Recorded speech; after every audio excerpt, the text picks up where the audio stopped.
On a Friday morning in January 2007, a man set up at the entrance to a subway station in Washington D.C. and opened a violin case. He placed the case on the ground and dropped in a few dollars as seed money, the way buskers do, and he started to play. The station was Plaza.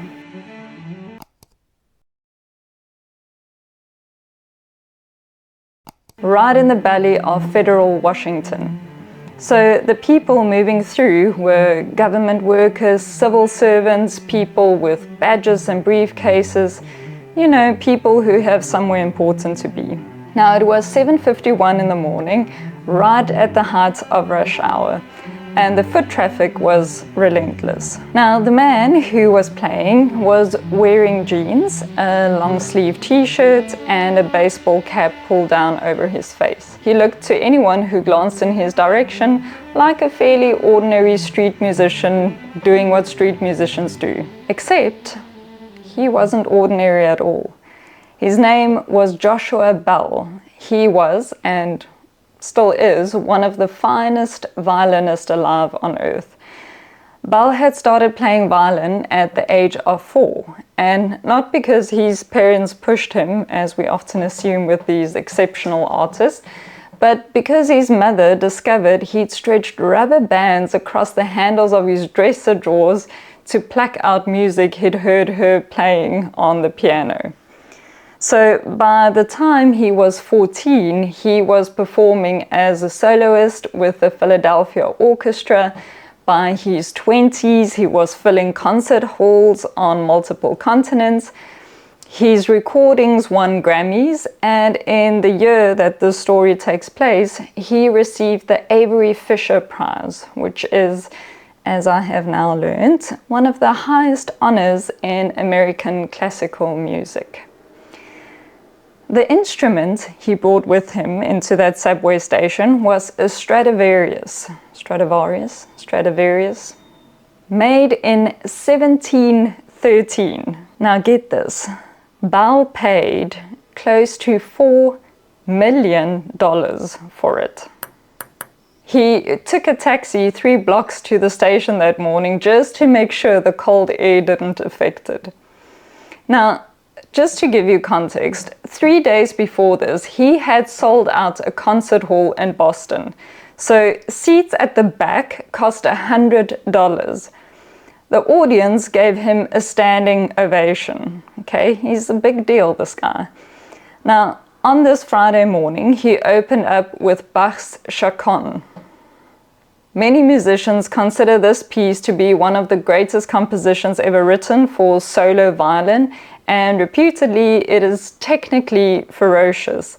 And in the hands of someone who can actually play it, it can be quite impactful. Now, over the next 43 minutes, 1,097 people passed through that station. Only 7 stopped to listen for any meaningful length of time.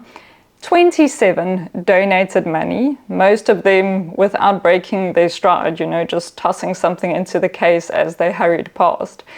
And only 1 single person recognized him. So when it was over, Bell had collected just over $52, and 20 of that came from the 1 person who actually recognized him. So for 43 minutes of world-class performance on one of the greatest instruments ever made, playing some of the most complex music ever written, the rest of the world made him $32 and a bit of change. The experiment had been set up by a Washington Post journalist named Gene Weingarten. And before it happened, Weingarten called a well-known American conductor named Leonard Slatkin and asked him to predict what would happen. So Slatkin thought maybe 35 to 40 people would recognize the quality of the playing. He thought 75 to 100 might stop to listen, and he said he was convinced there would be a crowd. He also guessed that Bell might earn around $150. As we now know, he was wrong on every single count. Another interesting thing that Weingarten noticed was the children's reactions. Every time a young child came through that station, they actually stopped and wanted to look before their parents dragged them away. And I think this is something to keep in mind, which I will come back to again later. Just on another note, a fun fact, I suppose, about the social experiment that happened in 2007 is that it is actually not the first of its kind. The same experiment, almost identically designed, had been run 77 years earlier. In 1930, the Chicago Evening Post arranged for a violin virtuoso named Jacques Godin to play his Stradivarius incognito outside a subway station. The result was virtually the same. People just rushed past, he made a few dollars, and one person recognized him. Now, obviously, there is so much we can take from this and so many angles, right? For example, my first thought was how much context really matters. That things will only really be appreciated when they are in the right environment and in front of the right crowd. And the way that translates to our lives is that if we are not accepted or appreciated or are not successful, a good look at the environment might be the first step. Now, this counts for our work, our relationships, and how we see ourselves.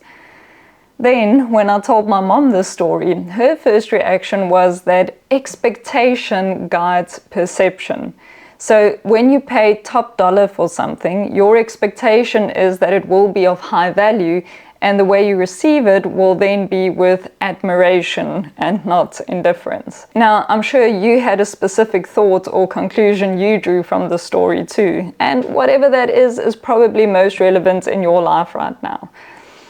But when I let it percolate in my mind for a while, I realized the biggest takeaway for me is the people hurrying past, completely missing an opportunity to experience something extraordinary. And I know that I would have been exactly like them. I don't think the people who walked past Joshua Bell that morning were bad at appreciating beauty. And I don't think they were shallow or culturally illiterate or incapable of being moved by music. I think most of them, if you'd sat them down in a concert hall that same evening and played them that same piece, they would have felt something real and been moved by it. But what I've been noticing in my own life, and that's probably why this part stands out to me, is that my life is so full to the brim with projects and goals and dreams that I so often completely miss valuable and beautiful moments in everyday life. When I go for a run, I don't enjoy the fresh air and listen to the birds. I usually keep a nervous eye on my watch to make sure I'll make it to my next appointment, or I am mentally trying to figure out how I'm going to solve a certain problem. And while I have my morning coffee, I'm already working or studying, missing the beautiful sunrises we are blessed with in South Africa. You know, I would have been one of those people hurrying past, and even if I had noticed the music, I would probably not have had the time to stand and listen because I would have planned my time to the T without any wiggle room. This story inspired me to look at my life and see where I can create a bit of space again. And it reminded me to try and always be where my feet are. And maybe that is a reminder we all need. So this morning I actually started by taking my coffee out on the porch with no phone or laptop in sight. I was just sitting there and observing. And lo and behold, I finally discovered which bird made the weird sound that I've been hearing every morning and evening lately. It was actually so nice just to be in the moment. And to that point, remember how I mentioned the kids before? Isn't it interesting that they stopped and listened? They recognized that there was something special and they just weren't as preoccupied by their thoughts of the future. So they had enough mental space to actually take it in. Now, I hated being a kid and I wouldn't want to go back, but one thing I do miss is how natural it was to just be in the moment and be fully immersed in what I was doing. Now, I don't think it is something we lose, and I also don't think that life forces us to be all serious and stressed. I really think we have a choice. We can give ourselves a few minutes extra to enjoy our coffee in the morning or to enjoy a glass of wine at sunset. We can choose not to fill every single minute of the day. And even if we do, we can choose to bring our awareness into that moment. Now, obviously it requires choices and practice, but I really think it is available to all of us. You know, nobody built this life for us. We built it. Maybe under pressure, maybe shaped by expectations and habits we absorbed without questioning. But ultimately, the schedule is ours. The pace is ours. The margins, or lack of them, those are ours too. If nobody forced this on us, then nobody needs to release us from it either. It's up to us. So I think, to close this off, we can all try to discover something in our routines that we didn't notice before, like taking in our surroundings on our way to work, or really tasting the food that we're eating, really listening to someone when we have ordinary conversations, or maybe even discovering something new about someone we've known for many years. I think it's maybe time for us to create space for joy and beauty again, and to remind ourselves to always be where our feet are. Well, that's it from me for today. Let me know what you took from the Joshua Bell story. I'm curious to know. Other than that, thanks for hanging out with me again. May you have a beautiful rest of your day or evening. And as always, remember to stay powered by progress. I'll catch you again in the next one. Bye.